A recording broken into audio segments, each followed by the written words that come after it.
Greetings viewers, Eric the Car Guy here, also known as ETCG1 on this here channel. Remember these? I feel kind of sad that this may be the last one of these that I'll ever see. I guess that's kind of the way of the world and things kind of happen. Anyway, I wanted to basically touch on the flat rate system once again. And it's been a hot topic of discussion for some time. And in addition to that, I'd also like to cover a little bit about, well, I often get asked, Eric, I'm considering getting into the automotive field. What do you suggest I do? I think this flat rate discussion sort of goes along with that. So if you're considering getting into the automotive field, or you're new to the automotive repair industry, maybe this video might have some benefit for you, and probably even more so if you read through the comments. As I've said before, I don't always answer every comment, but I do read through them. And in addition, we have discussions over at ericthecarguy.com on the forum about these topics, including there will be one about this video that I'll post a link in the description to. Enough of the preface, let's just get right to it. The flat rate system, it's sort of the bane of our existence as repair technicians, in a sense. Some people do really well with it. I think I did pretty well with it, and that's more something you get with experience. You learn what jobs pay well, you also learn the jobs. So, you know, after you've done something 2 or 3 times, it becomes a lot easier. You know what tools you're gonna have to use, you're gonna be ready. And not to say that there isn't the unexpected that would come up. I think we've covered in other videos about if something gets rusty, and that's one of the things that sort of cuts into flat rate time, particularly if you're in an area where there is a lot of rust on the vehicles. You can find yourself in a situation where you're working and things are going great and then something breaks or something's really rusty and it won't come apart, and that will cost you extra time. I don't think you run into that so much in like warranty situations, but you do in general. And basically, I'm just going to cover briefly what flat rate is again here before I go much further. Flat rate is a method of payment that most of us technicians get paid by, where there is, it's hard to say exactly who does this, but they sit down, they get a vehicle, they perform the work on the vehicle using hand tools, I understand, no air tools. And they time how long it takes them to perform a given repair. And once they're done with that, I think they do it a few times, they come up with a number. So they say it's an hour to replace the front brake pads on a 2000 GMC Sonoma. Something like that. I'm just throwing those numbers out there. So as a technician, you go in, you perform the repair, you come back, you're at the back of the work order, you write out what's a flag ticket for that amount of time, and you put that to the back of that ticket, you hand it in to a service writer or whomever, and you get paid that amount of time for that job. You add that up through a given day, or you add on other jobs to the same vehicle, and at the end of the day, you have an hourly total. At the end of the week, you have an hourly total. And that is your paycheck. So it's not like you punch a clock and you're there for 8 hours, 5 days a week, 6 days a week, whatever, and they pay you like a salary job. That would be a salary job. Working flat rate, that's basically what that means. It means you're getting paid per job. Now that we've gotten that out of the way, there's a couple of things that come in. I've already mentioned if there's complications during the process of doing the repair, then it takes longer than that flag time allots. So if you only allotted an hour and it takes you 2.5, you only get paid for an hour. On the flip side, if, like I said, you've got your tools and everything ready, you've done it 100 times before, and you end up knocking it out in 15 minutes, you're up, you're ahead of the game. So there are some times where it does work to your benefit. You only spent 15 minutes working, but then again, you got paid for an hour. That's way cool. The problem that's been coming up lately is there's been more and more warranty work, and there's been less and less labor time associated with service work. So a service that at one time might have been an hour service is now 7/10. Oil changes that might have started out at a half an hour are now down to 3/10. So just little tenths, just sort of chipping away at your paycheck and taking it away. That diminishes your income potential and gets you to a place to where maybe at one time you might have been able to do 40, 50, maybe 60 hours a week. And now you're doing closer to that 40 mark, or maybe even less. Maybe you're doing in the 30s or even the 20s. And you're there for all that time. You're there for 40 hours or more, You have to clock in, and some places like make sure you stay there so that you're available right up to the last minute to do whatever for them. And that's that. At least to me, it was starting to feel a lot like being a disposable technician. It's just like, you go, you do this, that's that. And this is where it gets difficult, because on the ownership side of things, as a shop owner, you have a considerable amount of overhead to consider. I mean, between your electric bills, your insurance, your tool purchases, your labor force, and their health insurance. We're not even gonna go there. But all those things are expenses that are ongoing. And it's my understanding that much of the overhead is covered by the labor costs. So yeah, the shop may bill $100 some an hour for labor, but the technician realistically is probably seeing somewhere between $15 and $25 of that an hour. Like the really high-end techs, they're probably topping out $25 to $26 an hour, maybe more in your area. You know, feel free to elaborate. But and then starting out, you're starting out, you know, definitely right around the $10 to $15 an hour range is what I'm thinking. So you can make a living, but it's gotten a lot more difficult, and the flat rate system is part of this. As far as from the employer's point of view, they're only paying for what they're getting, so to speak. They're only paying for the labor that they're getting out of you. So for them, it's not like you've got a bunch of gold brickers sitting out in the shop that don't want to do anything. They're motivated to do something because they don't get paid if they don't have flag times. So on that side, it's sort of self-policing. You don't have to go out in the shop and say, hey, get that work done, or something's not taking forever. And this is the concern. Like, if you switch to like a salary type of system instead of flat rate, what happens to those technicians? I mean, do they start to spend a little more? Do they milk it? Do they take advantage of the employer? That's a really good question, and that's the thing. I mean, if we want to do away with the flat rate system, we have to come up with a viable alternative that's good for both we, the technicians, and the employers. Because let's face it, it's really their butt that's on the line. I mean, yeah, we may get fired, but they could lose the whole shop based on something we did or did not do.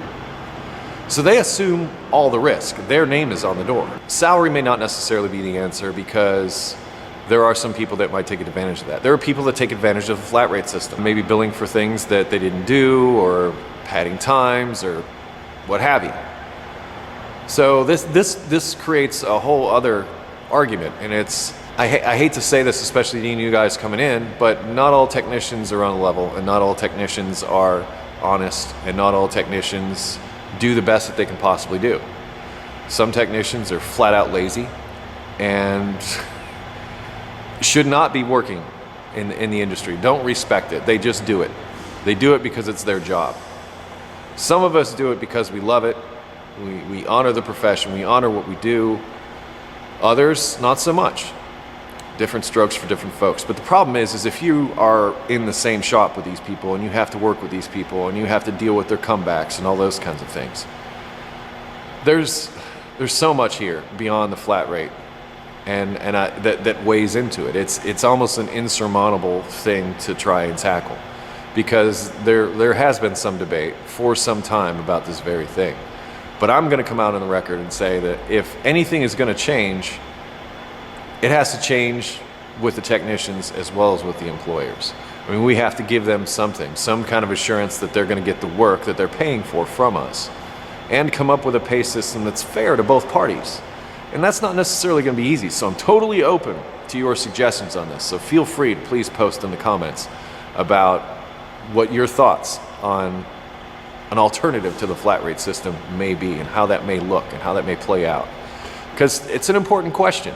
And I am actually going to start looking for a shop or shops that do things that are not flat rate. So if you're a shop that does things that is not flat rate, or especially if you're a dealership, and you have content, happy technicians, productive technicians, I really would like to know about it. Because I'd like to know what it is that you're doing that's different from others. And I don't know if that's a personality thing, a culture thing. Dealerships are like that. Dealerships are really cliquey.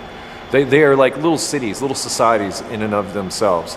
They have people from all different walks of life coming together to, basically make the dealership happen. You've got people in sales, you've got people in finance, you've got people in maintenance, you got the technicians, you've got service writers, you've got service managers, you've got sales managers, you've got lot techs, you've got people that wash cars, you've got all kinds of people that all come together towards that common goal of promoting, selling, servicing that car line. And that culture as a whole, I think, plays into this. Because as a technician in a dealership situation, there's a lot of politics that are involved, so that you get the jobs that feed you, so to speak, that feed your family, that make it so that you have that paycheck. Maybe you've got a good relationship with a certain salesman or service writer or something like that, or maybe you don't and you're getting totally screwed. I mean, that's also a possibility. You could be in a situation to where you got an established group at the dealership and they're not quite interested in having outsiders come into that, so you never quite fit in. You're always on the outside. I've felt that way myself. Either way, what leads you down the path to become a technician?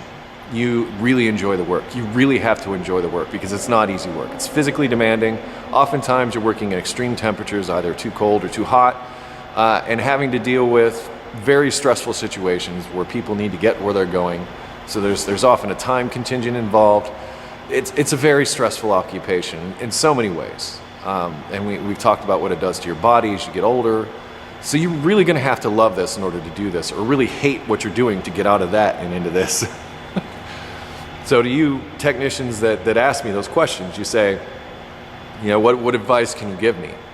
Well, I'll give the advice that I always give, and that is be the best stinking technician you possibly can be, and study up on your electrical diagnosis and your electrical work and your performance diagnosis and your performance work, because those guys are few and far between and they are the highest paid.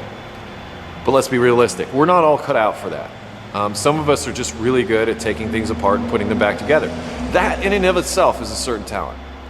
And to find that combined with the electrical and performance, well, you're special. I'm just going to tell you right now, you're special, because for the most part, the majority of technicians that are out there are, for lack of a better word, parts changers. And I'm not saying that to be derogatory at all. What I'm saying is there's people that just like, okay, this is broke, let's fix it, and then figuring out how to fix it. Once again, that's a talent in and of itself, and there's nothing to belittle you whatsoever in that statement. But you have to love doing this to do this. And you are going to have to deal with, well, some income shortcomings. They talk about, you know, the older technicians leaving the profession and not as many new technicians coming in. Well, it's been pointed out by more than just me. If you can sit in an air-conditioned room or climate-controlled room and sit there in front of a computer and make the same money as you can busting your butt out in shop, if you're watching this show, most likely you're going to want to be in the shop. I know this, but I've talked about before the relationship that there seems to be between the people that are into IT and also auto repair. Well, there you go. If you're on the fence and you're looking to start your career and you're really into IT stuff and you're really into auto repair, you might think about going into IT and doing auto repair as a hobby. And I say that to save you the just stress and sometimes humiliation of working as a technician, as much as I hate to say that. On the flip side, I need to leave you on a positive. On the flip side, there have been occasions where you get to be the hero. You get to save the day. I mean, you come up with some solution to some problem, nobody's thought of it, whatever, you come up with it, it works. And you are the golden child. And that I think feeds into the technician ego, which that should be another video as far as technicians and ego goes. Good ego, good things that you've done and you've put out into the world. That's what we like. That's what we like a lot. So I really look forward to your thoughts on this topic of the flat rate system, and I even more so look forward to your contributions as far as what you think the alternatives are, and if you're working for a shop or you're a shop owner that has a successful business model that seems to be working that may or may not involve flat rate. It may still involve flat rate, but maybe on a different level. Maybe there's salary up to a certain point for a given amount of hours, and then over that you can do overtime. I'm looking forward to your suggestions. I at present don't really have any, so let's talk about this. Anyway, I am Eric the Car Guy. You can always find me over at ericthecarguy.com, where you can submit your automotive questions if you have them into the search function, or sign up for our forum. It's free. You can also find me on Google+, Facebook, and Twitter. And here on ETCG1, I post videos normally on Wednesdays. So I will see you next Wednesday. Anyway, be safe, have fun, stay dirty. Look forward to your comments, not only here, but also over at the forum at ericthecarguy.com. Link in the description. See you there.